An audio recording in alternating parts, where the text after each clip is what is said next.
আসসালামু আলাইকুম। Android app ডেভেলপমেন্টের আরও একটি নতুন টিউটোরিয়ালে আপনাদের স্বাগতম। তো আজকের টিউটোরিয়ালে আমরা দেখব যে কীভাবে আপনারা কল লগ বা রিসেন্ট কল বা কল হিস্টোরি কীভাবে বের করতে পারেন। তো আমার ভিডিও ডিসক্রিপশনে একটা সোর্স কোড দেওয়া থাকবে, সেটা আপনারা ওপেন করবেন। আমি কিছু ডিসকাস করব এই সোর্স কোড নিয়ে। প্রথমে দেখতে পাচ্ছেন অনবোর্ডিং স্ক্রিন, যেটা আমরা তৈরি করছিলাম সিটি এক্সিবিটর্স নামে একটা অ্যাপস ছিল, সেটা সিরিজের ভিতর আমরা এই অনবোর্ডিং স্ক্রিনটা আমরা তৈরি করছিলাম। সেই ভিডিওগুলি মোহাম্মদ ফয়সাল অফিসিয়াল চ্যানেলে পেয়ে যাবেন। তো তারপর সেটা ওকে ডান দিলে তো ফার্স্ট টাইম এরকম নো কন্ট্যাক্ট আসবে, কারণ হলো এইখানে আপনারা এসকিউলাইট ডাটাবেস আপনারা কন্ট্যাক্ট অ্যাড করতে পারেন। প্লাসে গিয়ে দেখতে পাচ্ছেন ক্রিয়েট নিউ, তো এরপরে নেম দিতে পারেন ও তারপর ইমেল দিতে পারেন, তারপর ফোন দিতে পারেন, ফোন নাম্বার ধরেন একটা আমার বন্ধ নাম্বার যেটা রেজিস্ট্রেশন ছাড়া, সেটা আমি দিয়ে দিলাম। তারপর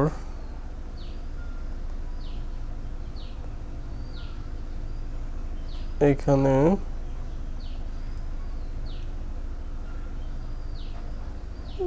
ইনফরমেশন দিতে পারেন, ইনফো ম্যাক্স 150টা অক্ষর আপনারা লিখতে পারবেন। তারপর এখানে ইমেজ এড করতে পারবেন, যেমন একটা ইমেজ আমি দিয়ে দিলাম। তারপর সেভে ক্লিক করবেন, ইয়েস। তো দেখতে পাচ্ছেন যে এটা কিন্তু এখন সেভ হয়ে গেছে। আমি যদি এই অ্যাপটা রিওপেন করি তাহলে দেখতে পারবো যে এটার যে ডিটেল দিয়ে আমরা সেভ করছি সেটাতে ক্লিক করলে সেই ডিটেল শো করতেছে। এখান থেকে ফোন করতে পারবেন, পারমিশন দিয়ে দিবেন অবশ্যই ফোনের। দেখতে পাচ্ছেন যে সিম সিলেক্ট করতে বলতেছে, তো আমি ক্যান্সেল করে দিলাম। এখান থেকে ডিরেক্টলি মেসেজ করতে পারবেন। দেখতে পাচ্ছেন যে মেসেজ ক্লিক করছি, সরাসরি মেসেজ চলে যাচ্ছে। তো এটা আবার এডিট করতে পারবেন, তারপর ডিলিট করতে পারবেন, কন্ট্যাক্ট শেয়ার করতে পারবেন, কিন্তু অনেক অপশন আছে। তো এই একটা ডাটাবেসে, এই অ্যাপের ভিতরে কিন্তু যে ডাটাবেসটা, সেই ডাটাবেসে কিন্তু এই কন্ট্যাক্টটা সেভ হয়ে আছে, স্টোর হয়ে আছে। আর ইচ্ছে মতো আপনারা কন্ট্যাক্ট অ্যাড করতে পারবেন, কন্ট্যাক্ট সার্চও করতে পারবেন, সমস্যা নেই এখানে। তারপরে হলো যে আপনারা call log, create from log, তো এখানে চলে যেতে পারেন। যাওয়ার পরে যে এটাকে পারমিশন দিয়ে দিলেন, কল লগসের কন্ট্যাক্টে পারমিশন দিয়ে দিলেন।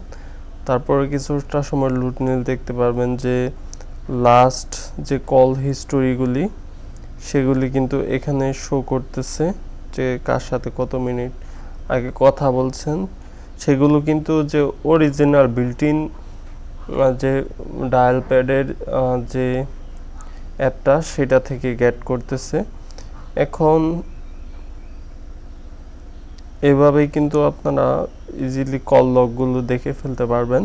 তো এইটা কিন্তু আপনারা যে কোনো জায়গায় এই হিস্ট্রিটা ইমপ্লিমেন্ট করে নিতে পারবেন। এই অ্যাপের ভিতরে যেভাবে ইমপ্লিমেন্ট করা আছে যে কল হিস্ট্রি কীভাবে গেট করতে হয় বা কল লগ। তারপর এখানে অ্যাবাউট আছে, তো অ্যাবাউট অ্যাপ ইনফো আছে, দেখতে পাচ্ছেন। তারপর শেয়ার অপশন আছে, অ্যাপটা শেয়ারের। তো মোটামুটি অনেক কাজ করা আছে এই অ্যাপ্লিকেশনটিতে। আমরা এখন এই প্রজেক্টটা ওপেন করব। আমি ভিডিও ডিসক্রিপশনে অবশ্যই সোর্স কোডটা দিয়ে দেব, যেমনটা প্রথম থেকে বলতেছি। আমার এখানে আছে, দেখতে পাচ্ছেন ফোনবুক নামে। তো আমি এটা প্রথমে এক্সট্রাক্ট করতেছি। তো এক্সট্রাক্ট কমপ্লিট। অ্যান্ড স্টুডিও ওপেনে গিয়ে ওপেন করতে পারবো, সমস্যা নেই।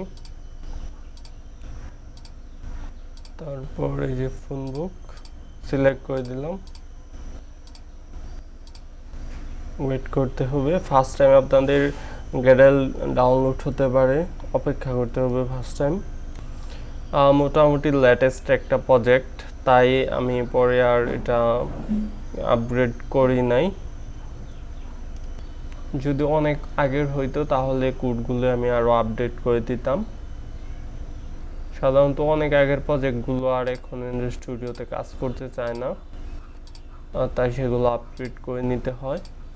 তো এখানে দেখতে পাচ্ছেন যে কন্টাক্ট রাইট রিডের পারমিশন দেওয়া আছে, তো কল লগ রিডের পারমিশন দেওয়া আছে, যেটাতে কল হিস্টোরি বা কল লগ বলতে পারেন। তারপরে স্টোরেজের রিড করার জন্য পারমিশন দেওয়া আছে, কারণ আমরা প্রোফাইল ইমেজ এই কন্টাক্টে আমরা অ্যাড করতে পারছি, তার জন্য এখানে রিড করা আছে এক্সটার্নাল স্টোরেজের পারমিশনটা। মোটামুটি এগো একটা পারমিশন। আর এখানে বেশ কিছু অ্যাক্টিভিটি আছে, তো সেগুলো নিয়ে নাই বললাম। তো এখানে 2-3টা প্যাকেজ করা আছে, একটা কল লগের জন্য, একটা আপডেটের জন্য। তো এখানে দেখতে পাচ্ছেন যে মোটামুটি অনেক কুড়ি আছে। এগুলো কোড এখানে দেখলে বোঝা যাচ্ছে, নতুন করে বলার আসলে কিছু নেই। প্রথমে এখানে অনেকগুলো ফাইন্ড করা আছে, ফাইন্ড ভিউ বা আইডি করা আছে, অ্যাকশন বারটা সাপোর্ট করা আছে। তারপর এখানে ইডি টেক্সটগুলো ফাইন্ড করা আছে। তারপর ইমেজ ভিউর প্রোফাইল আপলোডের জন্য সেখানে লিসেন অ্যাড করা আছে। তারপর এসডি কার্ড, এই যে get image from SD card যে মেথডটা আছে, সেটার মাধ্যমে পারমিশন নেওয়া আছে। এই যে get image from SD card, image pick করার জন্য গ্যালারির ইমেজ। তারপর ইমেজ পিক করার পর এখানে অ্যালার্ট ডায়লগটা ক্রিয়েট করা আছে, শো করা আছে। এখানে অনেক প্রয়োজনীয় কোডই আছে, আপনারা যে কোনো অ্যাপে কিন্তু ইমপ্লিমেন্ট করে নিতে পারেন। আর কোডগুলো আপনারা যারা আমার নিয়মিত ভিডিও দেখেন, অনেক ভিডিও দেখছেন, তারা অবশ্যই বুঝতে পারবেন যে কোন জায়গায় কি আছে না আছে। অলরেডি 300+ তো ভিডিও দিয়ে দিয়েছি। এখানে সব কোডই কিন্তু বোঝার মতো কোড, যেহেতু জাভা কোড। তারপরে কল লগের জন্য আলাদা অ্যাক্টিভিটি তৈরি করা দেখতে পাচ্ছেন। তারপর কল লগের একটা অ্যাডাপ্টার তৈরি করা আছে, কাস্টম অ্যাডাপ্টার। তারপর এখানে কল লগ হোল্ডার তৈরি করা। তারপর কাস্টম লিস্ট অ্যাডাপ্টার, আরেকটা অ্যাডাপ্টার তৈরি করা।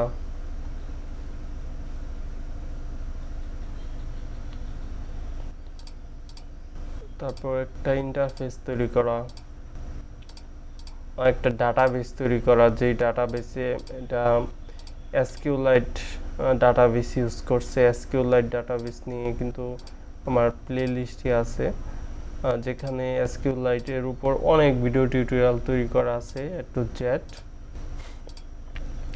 তো এসকিউলাইট ডাটাবেস কিন্তু ওই যে ক্লিয়ার ডাটা মারলেই কিন্তু চলে যাবে, সেই ডাটাবেস আর কি।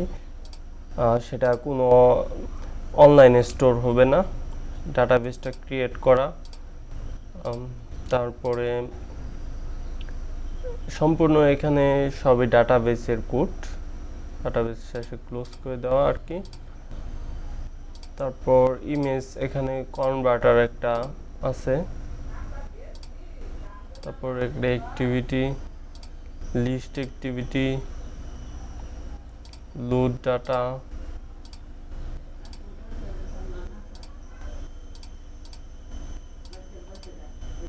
এগুলো ইমপ্লিমেন্ট করে নিতে পারেন। কোনো জায়গায় যদি এরর থাকে সেই ক্ষেত্রে এখানে সাপ্রেস করে নিতে পারেন। তো এখন তেমন কোনো বড় ধরনের এরর নাই, এরর যদি থাকতো আমি ফিক্সডই করে দিতাম। এখানে একটা মডেল ক্লাস তৈরি করা, এখানে সাপ্লে স্ক্রিন, ওপেনিং এর সময় যে স্ক্রিনটা শো করবে সেটা। তো মোটামুটি অনেক কোড আছে। তো আমি অ্যাপটা আবার ফিজিক্যাল ডিভাইসে রান করে আপনাদের দেখিয়ে দিচ্ছি। ভিডিও ডিসক্রিপশন থেকে ইজিলি আমি গুগল ড্রাইভে বা মেগা অ্যাপে আপলোড করে দিব, সেখান থেকে সোর্স কোডটা ইজিলি ডাউনলোড করে নিতে পারবেন। তো আমাদের ফিজিক্যাল ডিভাইসটা কানেক্ট করে নিয়েছি, একটু অপেক্ষা করতে হবে। তো আমার আগে যেটা ইনস্টল দেওয়া ছিল সেটা আনইনস্টল করে নিচ্ছি। তো দেখতে পাচ্ছেন যে সাকসেসফুলি ভাবে কিন্তু ইনস্টল হচ্ছে। এটা লঞ্চ হইলো। তো অনবোর্ডিং স্ক্রিন ডান দিয়ে দিলাম। তারপর যেরকমটা আমি প্রথমে রিভিউ দিয়েছি তো সেই রকমই কল লগ, তারপর স্টোর করতে পারেন ইমেজ। আর এখানে এসকিউএলাইট ডাটাবেসের পরিবর্তে আপনারা কিন্তু Firebase real time database use করে সেই ডাটাগুলি কিন্তু স্টোর করতে পারেন। এখানে যে ডাটাবেসটা আছে এটার পরিবর্তে আপনারা এসকিউএলাইট ডাটাবেস ইউজ করতে পারেন। তো এই ভিডিও অলঙ্করণ এই পর্যন্তই। নেক্সট ভিডিওগুলোতে আমরা একটা অ্যাপ্লিকেশনের ভিতরে যে আরও ইনস্টল দেওয়া অ্যাপ্লিকেশনগুলো আছে সেগুলো কীভাবে শো করিয়ে ওপেন করতে পারেন এই নিয়ে ভিডিও দেওয়া ট্রাই করব। এই ভিডিও পর্যন্ত, আল্লাহ হাফেজ।